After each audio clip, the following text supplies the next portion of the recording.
things like what I call subversive economics, where you buy up the most promising, the most cutting edge companies in the other countries that they don't, so that country doesn't have that capability anymore. But it can also be things like interference in academia.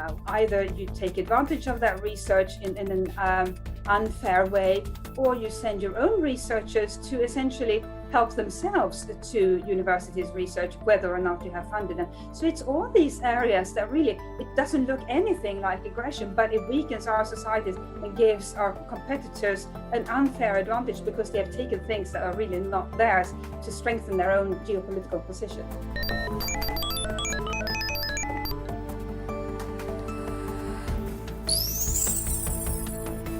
If you attack another country with military means, you know that that country will respond. There is a big price to pay for you as the attacker.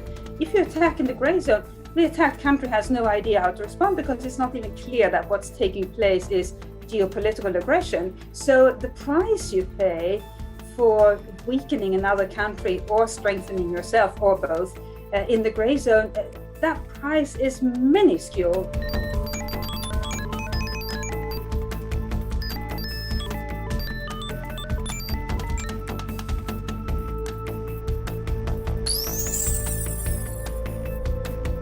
That's the classic sort of grey zone scenario where China wanted to mark its spot in the South China Sea.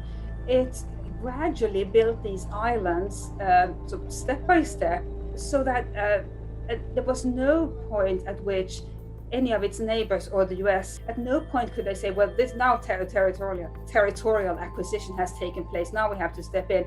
And at the end, China had these islands in contested waters, and there was nothing these countries could do about it.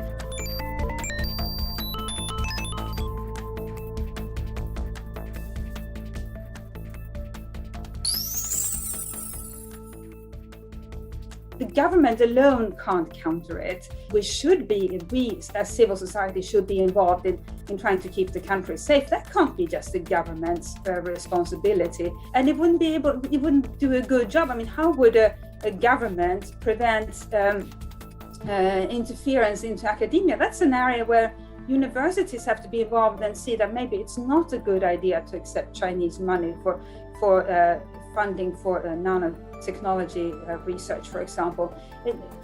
So it's absolutely clear to me there has to be every part of society.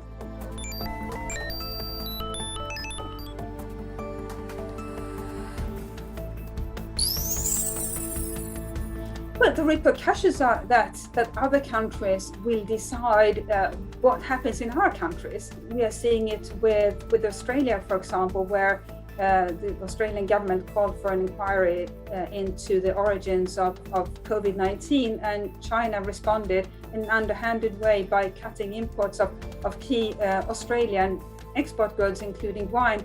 We're seeing it in Sweden, where the Swedish government, or rather an independent government agency, took the decision not to include Huawei in the 5G auction, and Sweden is now being punished, and primarily Ericsson is being punished for that. So if you don't have the